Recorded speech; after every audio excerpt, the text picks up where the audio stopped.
เจริญพรนะมากาคลิปต่อก็จะได้เดินทางแล้วเนาะนี่ตั้งห่อสิเก็บตกบ่เผานี่สัมภาระของเราห้าละขนม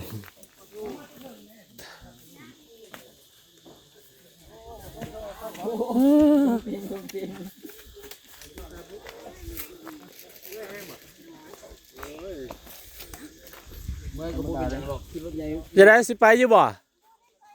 โอ้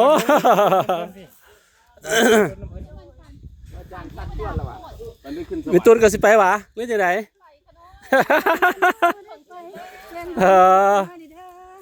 สาธุมีรถนะผมพร้อมเลยนั่งรถก็ได้นั่งรถได้กับพ่อแก้วเนาะสาธุกันเล่นน้ำพุยครูบาอาจารย์มันเป็นไงเล่นนะตัวทันสาธุเนาะไปแล้ววันนี้เขาน้อยสั่งแค่ตาหันเรียบร้อยแล้วเรียบร้อยแล้วนั่นแหละมีแต่อาจารย์หมดแล้วไปทำมันย่อยบ่ไปพักพาน้ำย่อยก่อนมื้อนี้พักพาน้ำย่อยมื้ออื่นทงสังงันแล้วก็ทำใหญ่ต่อไปโอ้ร้านหน่อยคือเกียงแต่ร้านหน่อยการน้อยกูเลยตื่นขึ้นมาไปส่งอาจารย์ขึ้นโอ้ไปได้ยังมานี่เดี๋ยวออกเดินทางเด้อบัดนี้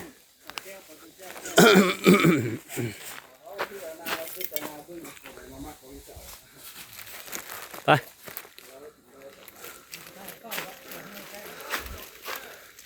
ออกเดินทางต่อนี่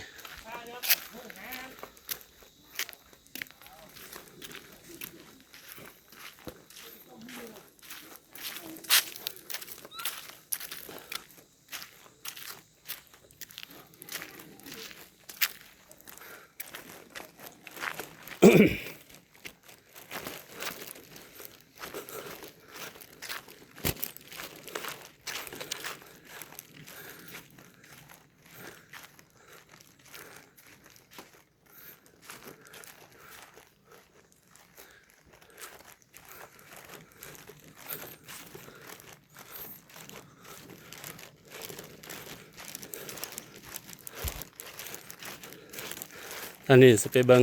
แอลคันเนาะนี่แอลคันมันจะเป็นสิอะไรทางสิไปพาน้ำย่อยวันนี้ไปพักพาน้ำย่อยก่อน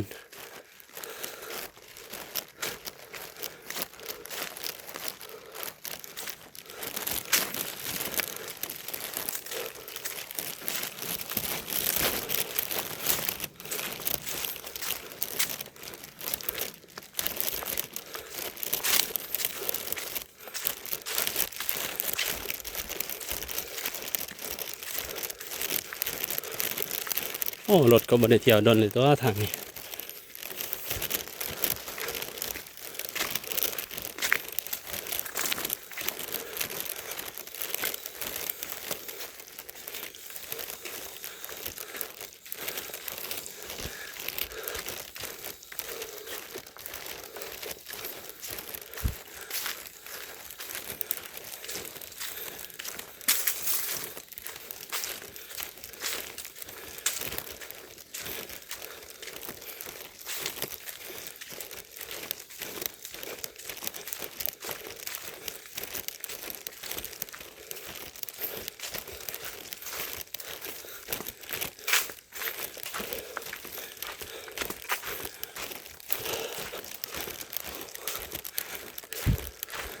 ต้นไม้คือสิหมดแล้วท่านเขาจะมาตัดหมดแล้ว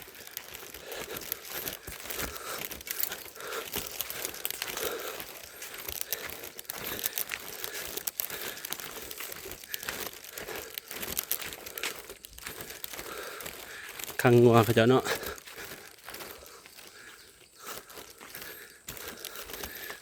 ก็เฮ็ดเสียเขาบ่อยากประตู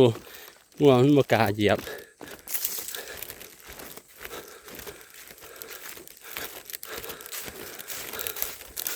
โอ้มาสุดนี่กอกไฟลงหมดเลย เสร็จแล้วรถบ่ได้ไป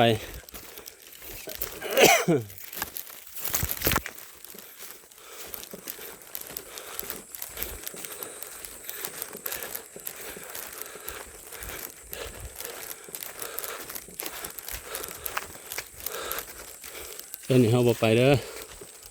ไปทั้งพี่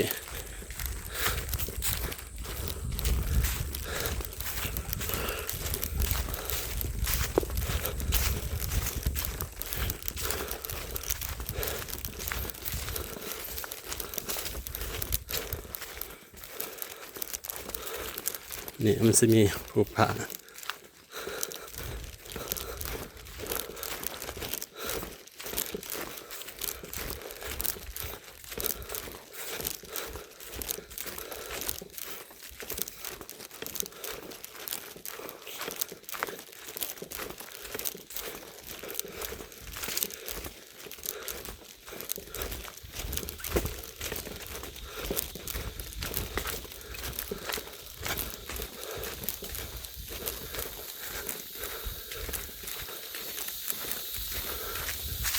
ออกใหม่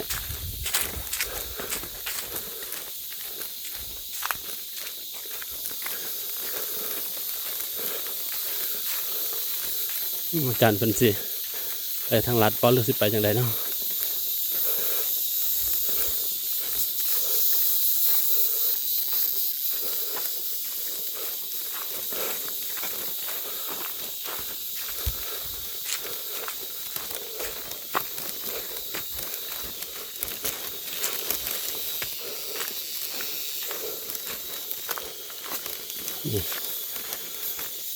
หอนมองห้องสิบแบงสิแวแล้วถ้ามันสิไปทางลัดไปทางนี้ก็ไปตรงเลยไปทางรถกับหอด้วยกันแต่มันสิโค้งตอนนี้ทางลัด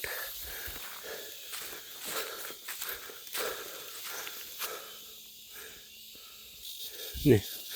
เบื้องทางนี้เนาะไปเลย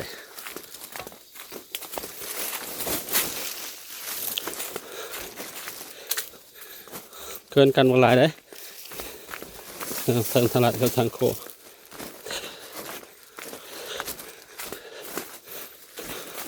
แต่ว่าทางโค้งมันถึงสิไปตามทางรถอันนี้ไปตามทางง่วงชาวบ้านเขาจะไปทางพี่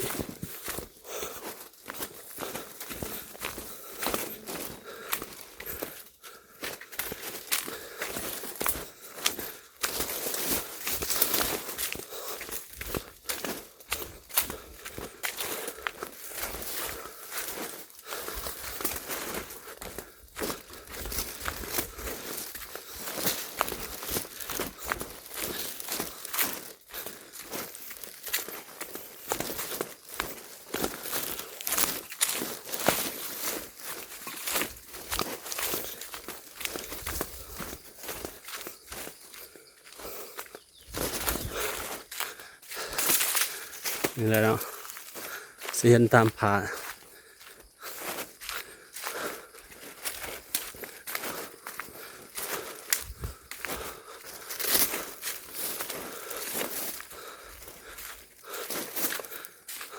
จบเพียงเท่านี้เนาะ